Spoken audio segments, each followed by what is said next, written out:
શું તમે ક્યારેય એવું મંદિર જોયું છે જ્યાં દાન લેવાતું નથી?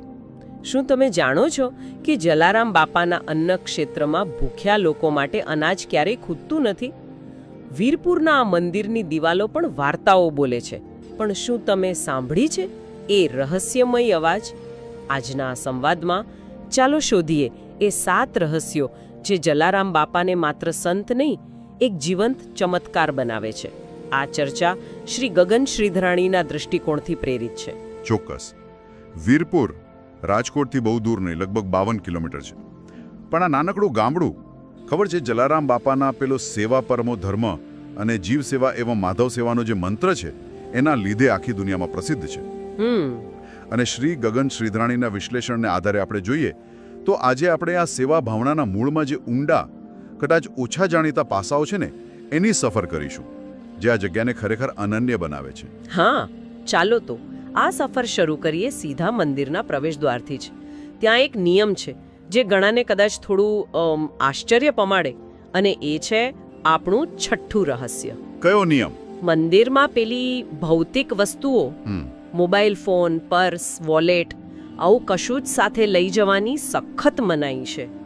પહેલી વાર સાંભળીએ તો એમ લાગે કે આ થોડું વધારે પડતું કડક નથી? હા, લાગે. કડક લાગી શકે, પણ એની પાછળનો જે વિચાર છે ને, હા, એટલે એ બહુ ગહન છે. આ ખાલી શિસ્ત માટે નથી. ગગનભાઈએ એમના અભ્યાસમાં જે રીતે આ વાત મૂકી છે એ મુજબ આના 2 મુખ્ય હેતુઓ છે. કયા 2? એક તો ભક્તિમાં પેલું ધ્યાન જાળવવું, માઇન્ડફુલનેસ જેને કહેવાય, અને બીજું સમાનતાનો ભાવ સ્થાપિત કરવો. સમાનતા કેવી રીતે? એટલે ફોન બહાર મૂકવાથી સમાનતા કઈ રીતે આવે? જુઓ, જ્યારે આપણે મોબાઈલ, પૈસા, આ બધી વસ્તુઓ બહાર મૂકીને અંદર જઈએ ત્યારે શું થાય? આપણું ધ્યાન ભટકાવનારા સાધનો અને આપણી જે આર્થિક સ્થિતિના પ્રતીકો છે એ બધું બહાર રહી જાય છે. બરાબર. એટલે અંદર ફક્ત શુદ્ધ ભાવ સાથે દરેક વ્યક્તિ એક સરખા લેવલ પર ઈશ્વર સામે ઊભી રહે છે. કોઈ ઊંચું નહીં, કોઈ નીચું નહીં, કોઈ દેખાડો કરવાની વૃત્તિ નહીં. આજે ટેકનોલોજી અને ભૌતિકતાનો ક્ષણિક ત્યાગ છે ને, એ ભક્તિના અનુભવને વધુ ઊંડો અને પવિત્ર બનાવે છે, જાણે દર્શન પહેલા એક માનસિક શુદ્ધિ. વાહ, આ ખરેખર બહુ રસપ્રદ દ્રષ્ટિકોણ છે. શુદ્ધ દર્શન માટે શુદ્ધ મન. હવે વાત કરીએ એ રહસ્યની જેણે વીરપુરને આખી દુનિયામાં ચર્ચાનું કેન્દ્ર બનાવ્યું છે. રહસ્ય નંબર 1. હા, પેલું દાનવાળું. બરાબર. ફેબ્રુઆરી 9, 2000થી આટલા વર્ષોથી આ મંદિરમાં કોઈ પણ પ્રકારનું રોકડ દાન કે ભૌતિક દાન સ્વીકારવામાં આવતું જ નથી. આજના જમાનામાં જ્યાં મોટાભાગની ધાર્મિક સંસ્થાઓ નાની હોય કે મોટી દાન પર જ ચાલતી હોય, ત્યાં આ પગલું તો ક્રાંતિકારી જ કહેવાય ને? બિલકુલ ક્રાંતિકારી. આ નિર્ણય છે ને એ ગીતાના નિષ્કામ કર્મ અને જે સંતોનો નિસ્પૃહતાનો આદર્શ છે એનું જાણે જીવન સ્વરૂપ છે. વીરપુર ગાદીપતિનું સ્પષ્ટ માનવું છે કે સેવાનો સંબંધ આત્મા સાથે છે, પૈસા સાથે નહીં. પણ કોઈ આપવા આવે તો, ભાવથી કોઈ ભક્ત દાન આપવા માંગે તો પણ ટ્રસ્ટીઓ હોય કે પૂજારીઓ એ અત્યંત વિનમ્રતાથી ના પાડે છે. અને એટલું જ નહીં, એ લોકો સૂચવે છે કે ભાઈ આ રકમ તમે તમારી આસપાસ કોઈ જરૂરિયાતમંદ હોય ને એને સીધી મદદ કરવામાં વાપરો, તો એ સાચી સેવા ગણાશે. એટલે આ ખાલી દાનનો અસ્વીકાર નથી, પણ સેવાની વ્યાખ્યાને વધુ વિશાળ બનાવવાનો પ્રયાસ છે. બરાબર. આ વાત ખરેખર અદ્ભુત છે. નિસ્વાર્થ સેવાનો આવું શુદ્ધ ભાવ કદાચ જ બીજે ક્યાંક જોવા મળે. મને ખાતરી છે કે ઘણા શ્રોતાઓના મનમાં પણ અત્યારે જય જલારામનો નાદ ગુંજતો હશે. આ વિચાર જો આપણને સૌને સ્પર્શી ગયો હોય તો એક લાઈક જરૂર કરજો આ ચર્ચા માટે. અને આ જે નીતિ છે એ કઈ રાતોરાત નથી આવી ગઈ, ખરું ને? એના મૂળ ઊંડા છે. હા, એના મૂળ ઐતિહાસિક છે. એ જ મારો આગળનો મુદ્દો હતો. શું આ દાન ન સ્વીકારવાની નીતિ પાછળ કોઈ જૂનો સંદર્ભ પણ છે? કારણ કે આપણે જેને 5મું રહસ્ય કહી શકીએ તે બાપાના સમયની એક ઘટના સાથે જોડાયેલું છે. ગગનભાઈના વિશ્લેષણમાં પણ આનો ઉલ્લેખ છે. બરાબર? હા, ચોક્કસ. ગગનભાઈના સંશોધન પરથી એ વાત વધુ સ્પષ્ટ થાય છે કે આ નિષ્કામ સેવાનો પાયો તો ખુદ જલારામ બાપાએ જ નાખ્યો હતો. એમના સમયમાં એમની સેવાથી એટલા બધા લોકો પ્રભાવિત હતા. ગોંડલ અને ધ્રાંગધ્રાના જે મહારાજાઓ હતા એમણે મંદિરના નિભાવ માટે અને જે સદાવ્રત ચાલતું હતું એના માટે મોટી જમીન, જેને ગરાસ કહેવાય, એ ભેટ આપવાની ઈચ્છા બતાવી. ઓહો, એ જમાનામાં તો રાજા તરફથી મળેલો ગરાસ એટલે બહુ મોટો આર્થિક આધાર ગણાય. બાપાએ સ્વીકારી લીધો હશે ને? ના, અહીં જ વાત છે. બાપાએ અત્યંત નમ્રતાથી પણ એટલી જ દ્રઢતાથી એ ભેટનો અસ્વીકાર કર્યો. એમનો જવાબ જે નોંધાયેલો છે એ હતો, ભક્તોને વળી ગરાસ શા, રામનું નામ એ જ અમારો સાચો ગરાસ. વાહ, શું વિચાર છે! આ વાત બતાવે છે કે બાપા કેટલા દૂરંદેશી હતા. એ સમજતા હતા કે રાજ્યાશ્રય સ્વીકારીએ તો કદાચ સેવાની જે નિષ્પક્ષતા છે, જે સ્વતંત્રતા છે, એના પર અસર પડી શકે. એમણે ભરોસો રાખ્યો ભગવાન પર અને લોકોના શુદ્ધ સેવાભાવ પર. અને આ જ ઘટનાએ ભવિષ્યમાં વર્ષ 2000માં જે નો ડોનેશનનો નિર્ણય લેવાયો એના માટે એક મજબૂત નૈતિક અને ઐતિહાસિક પાયો પૂરો પાડ્યો. એટલે મૂળ વિચાર તો બાપાનો જ હતો, જેને સમય જતાં ટ્રસ્ટે અમલમાં મૂક્યો. પણ એમ કહેવાય છે કે ધ્રાંગધ્રા મહારાજાએ આપેલી એક વસ્તુ આજે પણ ત્યાં મોજૂદ છે. એ સાચું? હા, એ વાત સાચી છે. ધ્રાંગધ્રા મહારાજાએ બહુ ભાવથી એક અનાજ દળવાની પથ્થરની મોટી ઘંટી ભેટ આપી હતી. એ ઘંટી આજે પણ મંદિર પરિસરમાં છે. એ સમયની યાદ અપાવે છે અને કદાચ એ પણ બતાવે છે કે બાપાનો વિરોધ રાજકીય સત્તા કે અહંકાર સામે હતો, શુદ્ધ ભાવથી આપેલી વસ્તુ સામે નહીં. આપણે બાપાની અને એમના આદર્શોની વાત કરી રહ્યા છીએ, પણ એક વાત જે કદાચ ઘણા લોકોને ખબર નહીં હોય, અને એ છે આપણું 7મું રહસ્ય, કે વીરપુરનું આટલું પ્રખ્યાત ધામ મૂળભૂત રીતે જલારામ મંદિર તરીકે નહીં પણ રામ મંદિર તરીકે સ્થપાયું હતું. હા, આ મુદ્દો ખરેખર સમજવા જેવો છે. જલારામ બાપા પોતાને ક્યારેય ભગવાન તરીકે પ્રોજેક્ટ નહોતા કરતા, ક્યારેય નહીં. તેઓ હંમેશા પોતાને ભગવાન શ્રી રામના એક નમ્ર સેવક, દાસ જ ગણાવતા. એમણે તો ફક્ત 18 વર્ષની નાની ઉંમરે ઘર છોડી દીધું હતું અને ફતેપુર ગામના સંત ભોજા ભગત, જેમને લોકો ભોજલરામ તરીકે વધુ ઓળખે છે, એમના શિષ્ય બન્યા હતા. અને પછી એમને પાછા વીરપુર જઈને ભૂખ્યા લોકોને ભોજન કરાવવા માટે સદાવ્રત શરૂ કરવાની આજ્ઞા આપી. ગુરુની આજ્ઞા માથે ચડાવીને બાપા વીરપુર આવ્યા અને જે સ્થાન સ્થાપ્યું ત્યાં એમણે પોતાના આરાધ્ય દેવ એટલે કે ભગવાન શ્રીરામ, સીતાજી, લક્ષ્મણજી અને હનુમાનજીની મૂર્તિઓની સ્થાપના કરી. આજે પણ એ જ મુખ્ય મંદિર છે. આ વાત બાપાની નિઃસીમ નમ્રતા અને એમની પરમ રામ ભક્તિનું દર્શન કરાવે છે. અચ્છા, હવે એ પ્રશ્ન પર આવીએ જે કદાચ દરેક શ્રોતાના મનમાં ઘુમરાતો હશે. જો કોઈ જ દાન સ્વીકારાતું નથી, રોકડ નહીં, વસ્તુ નહીં, તો પછી આટલું વિરાટ અન્નક્ષેત્ર ચાલે છે કઈ રીતે, જ્યાં રોજના ઓછામાં ઓછા 4000થી 5000 લોકો, અને તહેવારોમાં તો સંખ્યા ક્યાંય વધી જાય, આટલા બધા લોકો પ્રેમથી જમે છે? આ છે આપણું ચોથું રહસ્ય, આ અન્નક્ષેત્રનું અનોખું અર્થશાસ્ત્ર. એની શરૂઆત કેવી રીતે થઈ હતી? એકદમ શરૂઆત તો અત્યંત સાધારણ હતી. એમ કહી શકાય કે લગભગ શૂન્યમાંથી સર્જન. જલારામ બાપા અને એમના પત્ની વીરબાઈમાં બંને જાતે ખેતરમાં મજૂરી કરતા અને એમાંથી જે થોડું અનાજ મળ્યું, કહેવાય છે કે ફક્ત 40 માપ એટલે માંડ 40 કિલો જેવું, એનાથી આ સદાવ્રત શરૂ કર્યું હતું. શું વાત કરો છો?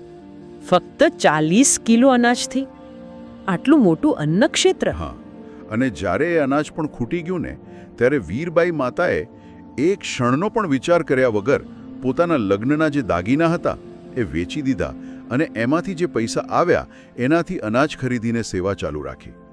આ ત્યાગ અને સમર્પણ છે ને, એ જ આ અન્નક્ષેત્રનો પાયો છે. અવિશ્વસનીય. પણ આજે આટલા મોટા સ્કેલ પર વ્યવસ્થા કેવી રીતે ચાલે છે? શું કોઈ ગુપ્ત દાતાઓ છે કે પછી કોઈ ચમત્કાર? ગગનભાઈ શ્રીધરાણીના વિશ્લેષણ મુજબ આજના સંચાલન પાછળ જે મોડલ છે એને શ્રદ્ધા આધારિત આર્થિક મોડલ કહી શકાય. એની બે મુખ્ય શક્યતાઓ દેખાય છે. કઈ કઈ? પહેલી, એવું બની શકે કે વર્ષ 2000માં જ્યારે રોકડદાન બંધ કરવાનો નિર્ણય લેવાયો એ પહેલાં ઘણા વર્ષોથી દાન આવતું હતું, એમાંથી એક મોટું કોર્પસ ફંડ ભેગું થયું હોય અને આજે એ ફંડના વ્યાજની આવકમાંથી અન્નક્ષેત્રોનો મોટો ખર્ચ નીકળતો હોય. આ શક્ય છે. અને બીજી, જે કદાચ વધુ મહત્વની વાત છે, એ છે કે રોકડદાન ભલે બંધ થયું હોય પણ વસ્તુ સ્વરૂપે દાન, જેમ કે અનાજ, કઠોળ, તેલ, ઘી, શાકભાજી આ બધું ભક્તો આજે પણ અનામી રીતે પોતાની શ્રદ્ધાથી મોકલાવતા રહે છે. આ પરંપરા વર્ષો જૂની છે અને એ ક્યારેય બંધ નથી થઈ. તો આ બંને પરિબળો, વ્યાજની આવક અને વસ્તુદાન, ભેગા મળીને આ અવિરત સેવા યજ્ઞને ધમધમતો રાખે છે. વાહ! એટલે કે સેવા અને શ્રદ્ધાનું આ અદ્ભુત મિલન છે. જ્યાં આવી નિષ્ઠા અને સમર્પણ હોય ત્યાં કદાચ ઈશ્વર પોતે જ ભંડાર ભરતો રહે એવું લાગે છે. આવા સેવા કાર્યો વિશે સાંભળીને પણ એક પોઝિટિવ ઉર્જાનો અનુભવ થાય છે. આશા છે કે આ વાત સાંભળીને ઘણા લોકોના મનમાં સેવા અને શ્રદ્ધાનો દીવો વધુ પ્રજ્વલિત થયો હશે. આપણે વીરબાઈ માતાના દાગીના વેચવાના ત્યાગની વાત કરી, પણ એમના સમર્પણની કસોટી તો આનાથી પણ ઘણી ઘણી મોટી હતી. એક એવો પ્રસંગ છે એમના જીવનમાં જેણે એમની ભક્તિ, પતિવ્રતા ધર્મ અને શરણાગતિને એકદમ ચરમસીમા પર પહોંચાડી દીધા. આ છે આપણું બીજું રહસ્ય. ખરેખર આ પ્રસંગ જલારામ બાપા અને વીરબાઈ માતાના જીવનનો કદાચ સૌથી વધુ જાણીતો અને સૌથી વધુ હૃદયને સ્પર્શી જાય એવો અધ્યાય છે. જે લોકવાયકા છે એમ પ્રમાણે જલારામ બાપાની કીર્તિ એટલી બધી ફેલાઈ કે સ્વયં ભગવાને એમની કસોટી કરવાનું વિચાર્યું. ભગવાને પોતે? હા, ભગવાને એક વૃદ્ધ, ખૂબ થાકેલા અને બીમાર લાગતા સાધુનું રૂપ લઈને બાપાના આશ્રમે આવ્યા. બાપાએ તો એમના સ્વભાવ મુજબ સાધુનો ખૂબ આદર સત્કાર કર્યો, એમને ભોજન કરાવ્યું. પછી સાધુએ શું માંગ્યું? ભોજન પછી સાધુએ કહ્યું કે ભાઈ, હું બહુ થાકી ગયો છું, બીમાર છું, મારી સેવા ચાકરી કરવા માટે કોઈ જોઈએ. અને પછી એમણે જે માંગણી કરી એ કોઈ કલ્પના પણ ન કરી શકે. એમણે કહ્યું કે એમની સેવા માટે એમને જલારામ બાપાના પત્ની વીરબાઈ માતા જોઈએ છે. શું કહ્યું? પત્નીને માંગી લીધા? હા, વિચાર તો કરો, કોઈ પણ પતિ માટે આ સાંભળવો કેટલું આઘાતજનક હોય. પણ જલારામ બાપા? એમની પ્રતિક્રિયા શું હતી? કથા કહે છે કે જલારામ બાપાએ એક ક્ષણનો પણ વિલંબ ન કર્યો. એમના મનમાં કોઈ શંકા, કોઈ દ્વિધા નહોતી.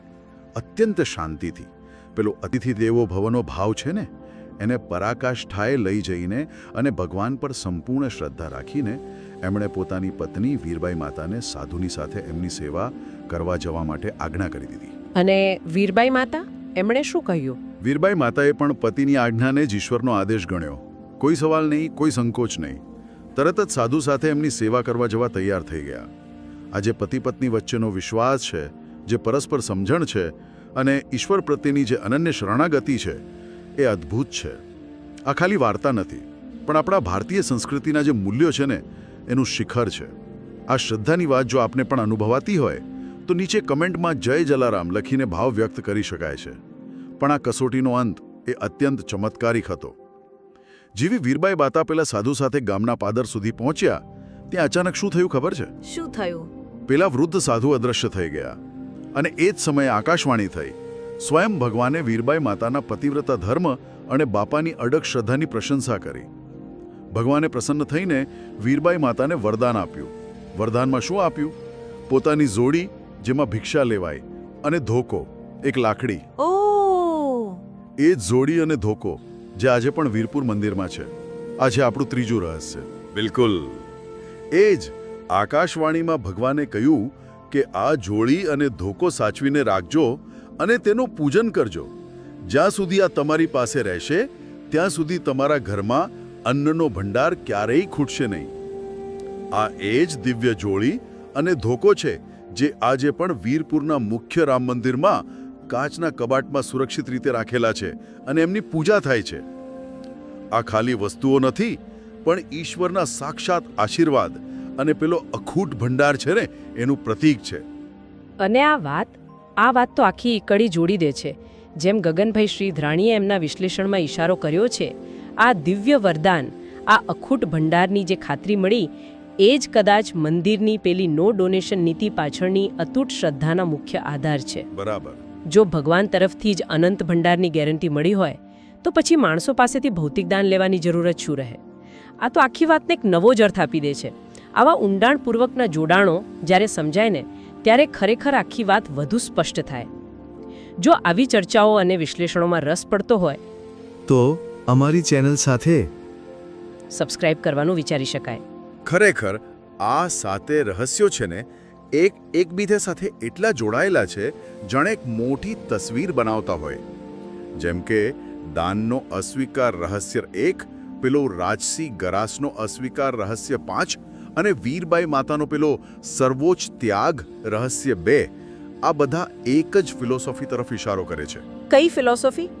કે ભૌતિક સંપત્તિ, સત્તા અને અપેક્ષાઓથી મુક્તિ એ જ સાચી સેવાનો માર્ગ છે. મોહ એ સેવાનો દુશ્મન છે. અને બીજી બાજુ પેલી જોડી ધોકાનો દિવ્ય વારસો રહસ્ય 3, મૂળ રામ મંદિર પ્રત્યેની નિષ્ઠા રહસ્ય 7 અને ગુરુ ભક્તિ, આ બધું ઈશ્વરીય શક્તિ પરનો અડગ વિશ્વાસ અને સંપૂર્ણ શરણાગતિ બતાવે છે. બરાબર. અને અન્ન ક્ષેત્રનું અર્થશાસ્ત્ર રહસ્ય 4 અને પેલું શુદ્ધ દર્શન માટેનો નિયમ રહસ્ય 6, એ તો આ આદર્શોને વ્યવહારમાં કઈ રીતે મૂક્યા છે એના જીવંત ઉદાહરણો છે.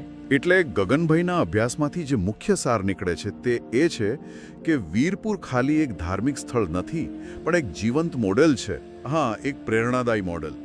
એ શીખવે છે કે જો નિષ્કામ સેવાની ભાવના એકદમ પ્રબળ હોય અને પરમાત્મા પર અતૂટ શ્રદ્ધા હોય તો સંસાધનોની કમી ક્યારે નડતી નથી. જીવ સેવા એવ માધવ સેવા, દરેક જીવની સેવા એ જ સાચી પ્રભુ સેવા છે. આ સિદ્ધાંત અહીં આજે પણ જીવંત છે, ધબકે છે. તો આજે આપણે વીરપુરના જલારામ મંદિરના 7 રહસ્યોમાંથી કેટલાક ખોલ્યા. પણ શું એ બધું જ છે કે હજુ પણ મંદિરની દિવાલો વચ્ચે કંઈક એવું છે જે સમયથી પણ છુપાયેલું છે? આજની યાત્રા અહીં પૂરી થાય છે, પણ સાચી શોધ તો હવે શરૂ થાય છે. આપણે ફરી મળશું એક નવા રહસ્ય સાથે, જ્યાં વાર્તાઓ ફરી એકવાર જીવંત બનશે. અમારી સાથે જોડાવા બદલ ગગન શ્રીધરાણી અને એમની ટીમ તરફથી સૌ શ્રોતાઓનો ખૂબ ખૂબ આભાર.